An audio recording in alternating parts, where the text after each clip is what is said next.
Assalamualaikum warahmatullahi wabarakatuh. Sahabat konsep kehidupan channel di mana saja berada, sehat walafiat tentunya, dan mudah-mudahan selalu dalam lindungan Allah Subhanahu wa Ta'ala. Amin ya Rabbal Alamin. Sahabat dan saudara-saudaraku, pada kesempatan ini saya sebagai warga Jawa Barat bersama rekan-rekan warga Jawa Barat yang cerdas mendukung respon Kang Deddy Mulyadi selaku Gubernur Jawa Barat untuk perang dengan Rizik Syihab. Jadi kami mendukung warga Jawa Barat bersama warga Jawa Barat yang cerdas, siap mengantisipasi segala kemungkinan yang bakal terjadi akibat dari ulah Rizik Syihab dan para Ba'alawi. Untuk itu, kepada seluruh warga Jawa Barat yang cerdas, muslimin yang cerdas, mari kita waspada dan kita tingkatkan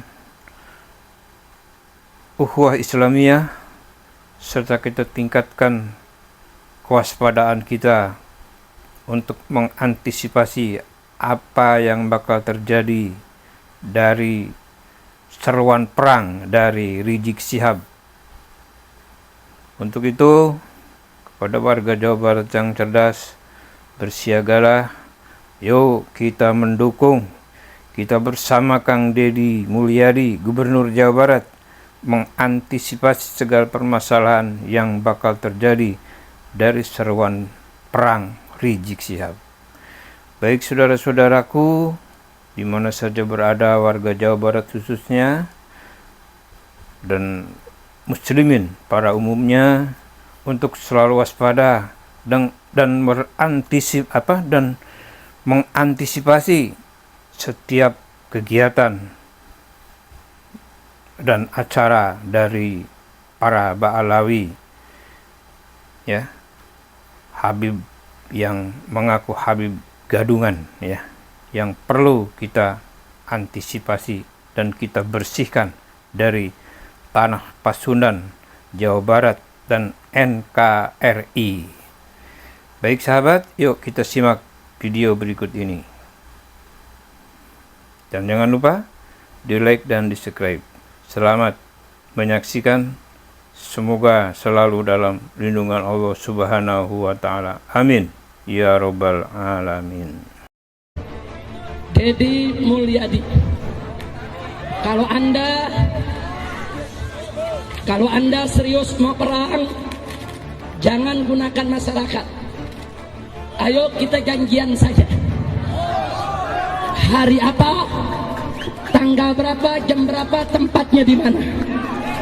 Anda yang tetepin, kita akan datang. Takbir! Saya mau tanya umat Islam, siap hadir? Siap duel 1 lawan 1? Siap tangan kosong? Siap pakai golok? Siap pakai parang? Siap pakai basoka? Siap pakai AK? Silakan Deddy Mulyadi, tutupin aja. Mengajar tidak? Kalau kau mau perang yang gentleman, mau perang, tetepin. Kau bawa 1.000, kita bawa 1.000. Kau bawa 2.000, kita bawa 2.000. Kau bawa 10.000, kita bawa 10.000. Silakan tetapkan tempatnya, tanggalnya, harinya, jamnya. Demi Allah, selangkah kita tidak akan mundur. Yuk kita perang ya kita perang, kita tarung ya kita tarung. Puncak kembalikan menjadi daerah rehab, menjadi daerah konservasi, menjadi daerah hijau. Tidak boleh semena-mena.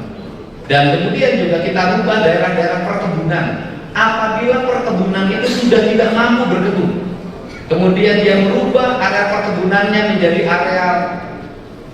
area-area lain yang bukan peruntukan perkebunan. Dan saya katakan PT PN sudah bertentangan dengan kalimatnya. Judulnya PT Perkebunan, tapi kerjanya nyewain tanah. PT Perkebunan, tapi di perkebunannya banyak bangunan. Jangan jadi PT Perkebunan, menurut saya ganti menjadi PT Kontraktor Tanah. Ini harus diubah. Untuk itu caranya bagaimana? Caranya adalah seluruh area PTPN hanya 2 peruntukannya. perkebunan atau kehutanan. Jangan untuk karya lain. Kenapa? Kita ini jabatan bisa berhenti kapanpun. Tetapi kalau pemimpin yang barunya kebijakannya beda, mereka akan mengambil keputusan berdasarkan keinginannya.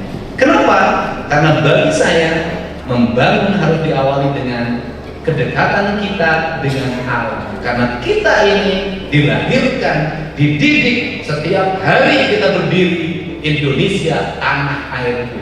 Karena Indonesia tanah airku dalam pikiran saya itu saya terjemahkan dengan prinsip papat kalimat pancer, papat kalimat tunggal. Saya katakan manusia itu harus bersenyawa dengan tanahnya, manusia harus bersenyawa dengan airnya, manusia itu harus bersenyawa dengan udaranya, manusia harus bersenyawa dengan panasnya, maka dia menjadi manusia Indonesia seutuhnya. Kalau sudah menjadi manusia Indonesia seutuhnya, maka dirinya akan gelisah ketika tanahnya diganggu, ketika airnya diganggu, ketika udaranya diganggu, ketika panas mataharinya diganggu, maka ada kegelisahan dalam dirinya yang pada akhirnya dia akan bangkit untuk benahi. Dan sampai hari ini saya meyakini betul orang yang berbisnis merusak tanah, merusak air, merusak udara, dan merusak matahari, walaupun kekayaannya banyak, hidupnya akan gelisah selamanya.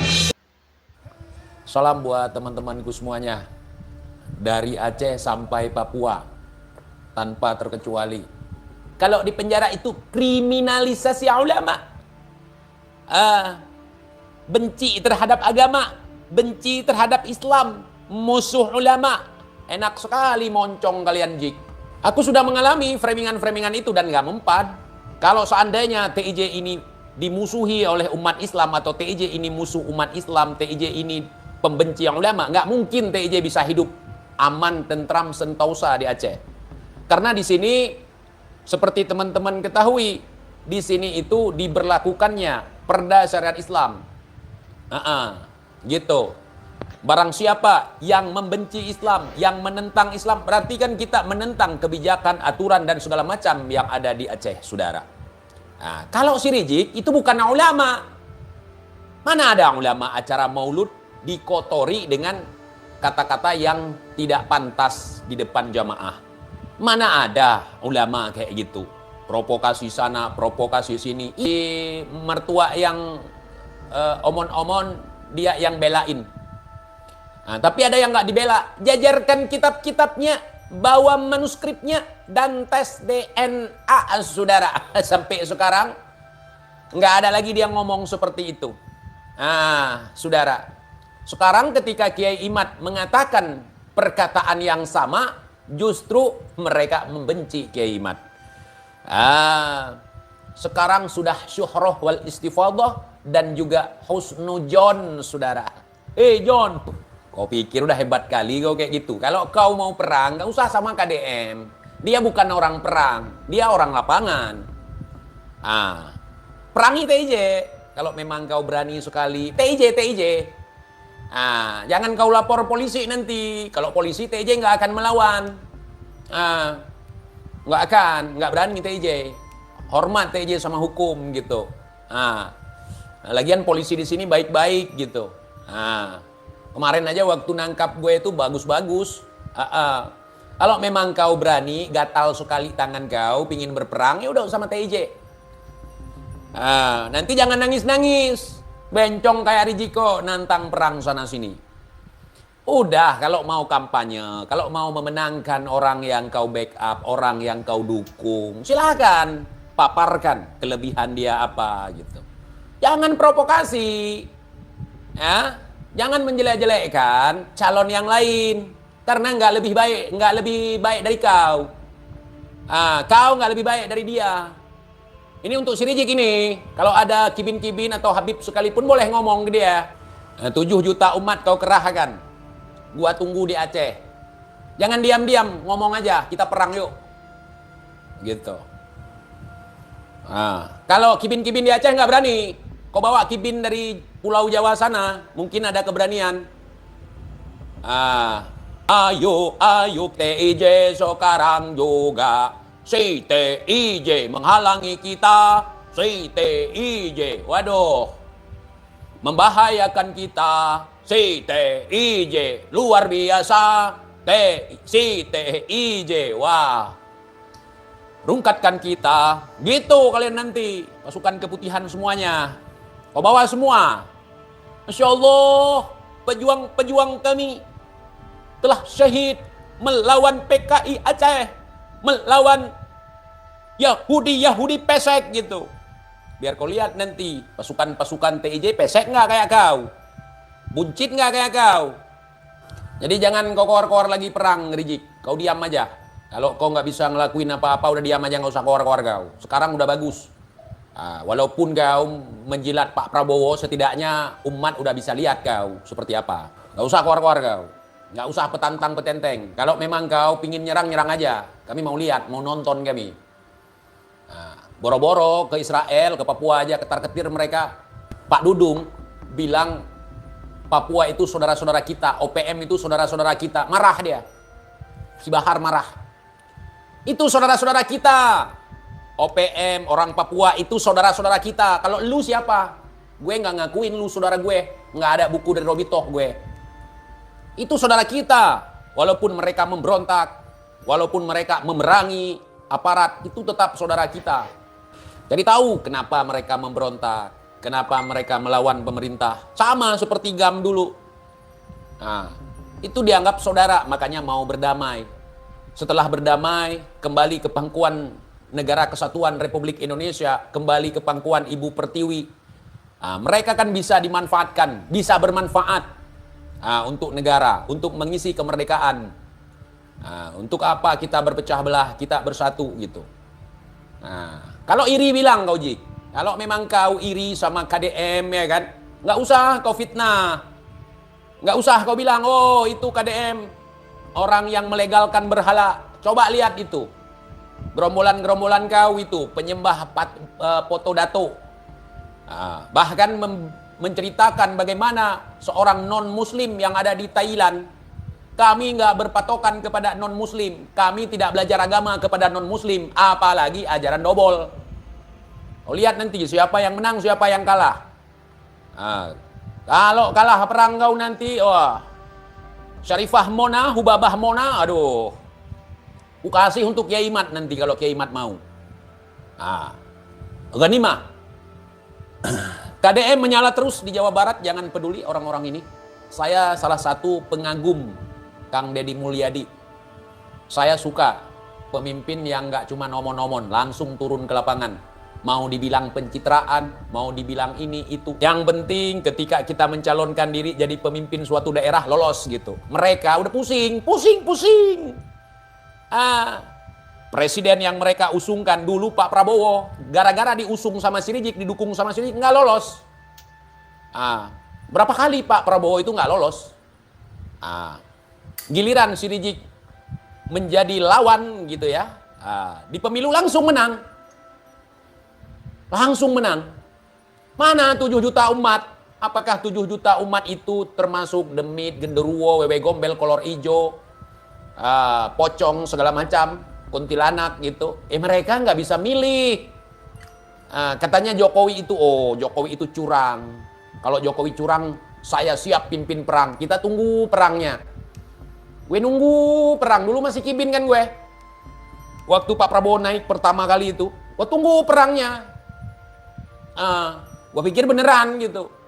Rupanya prank, saudara, bukan perang. Prank. Jadi teman-teman yang ada di Jawa Barat yang tergabung di dalam kelompok komplotan Mukibin juga setidaknya kalian bisa melihat gitu. Gubernur kalian itu membuat saya iri gitu. Beliau orang yang merasa memiliki. Kemudian beliau orangnya murah hati. Beliau orangnya peka terhadap isu-isu yang terjadi di wilayahnya, di tanah Pasundan gitu. Gue sangat mengidolakan dia gitu. Nggak usah sama KDM Jik, main gue aja. Kau kirimkan panglima-panglima kau seperti Bahar, seperti si Kumar Lampung. Kalau seperti Cerel jangan. Ataupun Kibin kau nggak ada harapan lagi di Aceh, rungkat. Jelas tidak? Kibin kau di Aceh rungkat sudah. Nggak aku bikin malu aja, mereka udah bersyukur. Bagaimana kalau aku datangi mereka satu-satu? Aku datangi posko-posko mereka. Kabur terbirit-birit pasti. Begitu. Nggak usah bilang TIJ ada backing ini itu segala macam, nggak ada. Seluruh Indonesia iri sama orang Jawa Barat. Hidup Bapak Aing, KDM hidup. Nah, gitu. Iri tapi nggak dengki ya. Nah, kami pingin pemimpin seperti itu. Nah, tapi yang sudah ada di Aceh pun alhamdulillah untuk perkembangan sementara bagus. Nah, jangan tanya tarawih. Aku sudah bilang dari tadi, aku nggak tarawih malam ini. Kenapa? Hujan, saudara. Aku nggak punya mobil. Aku nggak punya payung putar. Ah, jangankan sholat sunnah, sholat wajib pun, sholat fardu pun, kalau hujan boleh kita nggak datang ke masjid. Pakaian itu nggak ngaruh, saudara. Justru sekarang itu orang banyak menistakan pakaian-pakaian Islam. Pakai imamah, pakai gamis. Kerjaannya apa? Nipu. Kerjaannya apa? Meras. Kerjaan apa? Ngedongeng. Kerjaan apa? Ngebacot. Kerjaan apa? Teriak-teriak. Di Arab itu orang pakai sorban ngapain? Mandikan kuda, mandikan keledai, mandikan kambing. Gitu. Iya, pakaian sunnah. Nabi memakai sorban. Nabi memakai gamis. Nah, gitu. Nah, gitu. Ada orang pakai sorban, pakai imamah, pakai gamis, datang ke acara maulid. Apa yang diomongin di acara maulid? Bukan riwayat tentang kisah para nabi, tentang perjuangan Rasulullah. Dadah. Ngomongin Habib. Dikawal polisi lagi. Ye. Dapat jatah kali ye. Lanjut tidak? Lanjut tidak? Lanjut tidak? Itu kau bilang ulama. Itu bukan ulama. Bersyukurlah kalian warga Jawa Barat punya gubernur yang perhatian kepada rakyat. Punya gubernur yang paham akan penderitaan rakyat. Punya gubernur yang peka terhadap rakyat. Peka terhadap isu-isu lingkungan. Aku mendambakan gubernur seperti itu. Karena berbicara lingkungan ini habitatku, saudara. Apalagi di hutan. Hutan yang dialihfungsikan menjadi markas setan misalnya. Atau apalah. Itu gua nggak seneng gitu. Rizik lagi meriang, ini tanah ponpesnya bermasalah. Bagus. Nanti kalian akan dengar nanti. Seolah-olah dia korban. Seolah-olah KDM itu seorang yang anti-Islam. Sehingga menggusur pondok pesantren. Gitu nanti. Gitu. Kalau gitu bikin aja pondok pesantren di lahan orang gitu. Habis itu ketika orangnya marah tinggal provokasi aja. Dia nggak suka dengan Islam, dia musuh umat Islam. Dia sampai membubarkan pondok pesantren, menggusur pondok pesantren padahal tanah dia. Gitu misalnya. Udah kau bikin itu. Pondok, rumah kau bikin apa suka ke hati kau, masjid kau bikin nanti di rumah lahan orang. Gitu. Biar kalian tahu. Kriminalisasi ulama, saudara. Kita tidak boleh diam, saudara. Kita wajib melawan, saudara. Lawan tidak, lawan tidak, lawan tidak. Alhamdulillah, saudara. Takdir. Dari dulu itu aja keluar-keluarnya. Kalau ke Aceh yang jilat, alhamdulillah di Aceh itu berkat perjuangan sudah ada yang namanya penerapan perda syariat Islam, masya Allah. Di Aceh ini ada undang-undang sendiri terkait masalah masyarakat, terkait masalah syariat Islam, ada konon jinayah, ada konon ini, ada konon itu. Seolah-olah dia yang berjuang, seolah-olah kibinnya yang berjuang. Gua heran. Kebanyakan mereka datang kemari, gua saksinya. Yang penting kita pakai akal sehat kita, gitu. Buat apa ngaku doktor, ngaku ini, ngaku abuya? Kalau otak nggak pernah dipakai. Kalau kita pakai otak, nggak mungkin ada orang yang lebih tua daripada datuk dia, nggak mungkin. Nggak ada orang yang lebih tua daripada ayahnya. Anaknya lahir duluan, kemudian lahir ayahnya, nggak ada. Kalau kita pakai otak, apakah Kang Deddy Mulyadi membangun patung di Purwakarta, kemudian menyuruh masyarakat Purwakarta waktu itu untuk menyembah patung itu? Kalau disuruh untuk menyembah, baru kita simpulkan dia membuat berhala. Contoh. Ada Habib menyuruh sembah batu nisan kubur datuknya, itu berhala. Ada Kibin menyuruh kita menyembah dan hormat kepada baleho rijik, itu berhala. Ada orang ketika mau sholat harus di depan baleho rijik, itu berhala. Ada orang kalau mau sholat foto datuknya ditaruh. Ketika kita sholat itu menghadap kiblat, bukan menghadap foto datuk, itu berhala. Ada orang curhat kepada foto itu berhala. Paham tidak konsep berhala seperti apa? Kalau semua patung itu dianggap berhala, itu patung Jenderal Sudirman, aduh, Masya Allah, si paling beriman, si paling Islam. Ke Aceh juga, di Aceh banyak patung manakin. Di toko kacamata, di toko pakaian. Itu banyak sekali patung manakin gitu. Di sini banyak juga berhala, ada patung gajah, ada patung Cut Nyadin. Terutama di kota tempat tinggalku, patung Cut Nyadin ada, dari zaman dulu udah ada. Patung Cut Nyadin ada, patung gajah ada, patung-patung hewan yang ada di depan batalion. Coba kau rapikan itu, jangan banyak cincong. Ini kau yang dijadikan berhala sama kibin-kibin kau, baleho kau jadi berhala. Bagus. Jenderal Dudung dulu sempat melepaskan baleho-baleho yang berbau khurafat, yang berbau kesyirikan, kemusyrikan, saudara. Nah, kita harus bisa bedakan yang mana yang disebut berhala dan yang mana yang cuman patung biasa, saudara. Dan kalaupun misalnya patung-patung zaman dulu, patung-patung di masa dulu, biarkan orang jadi kenangan, kan nggak menyembahnya.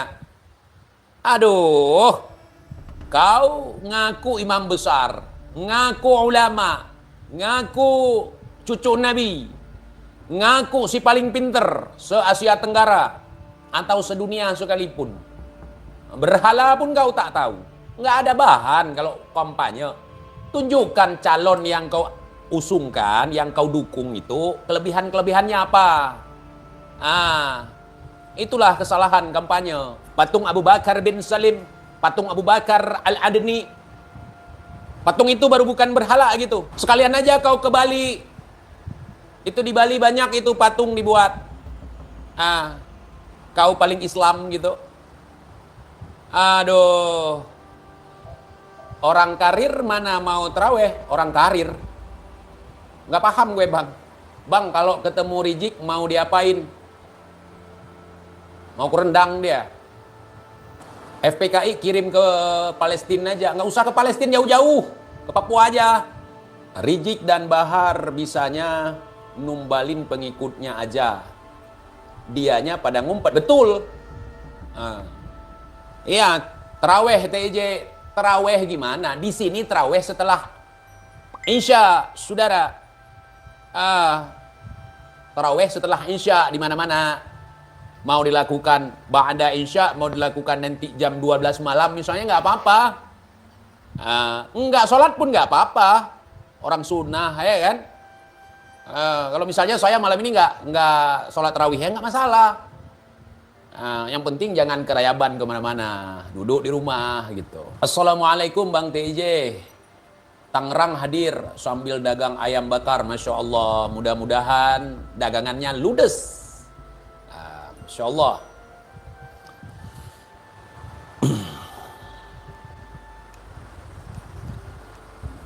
Ya salam, sudah.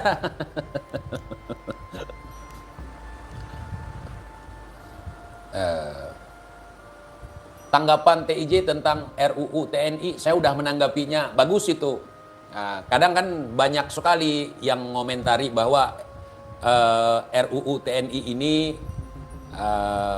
mengarah kepada Dwi Fungsi ABRI, saudara. Nggak begitu, saudara.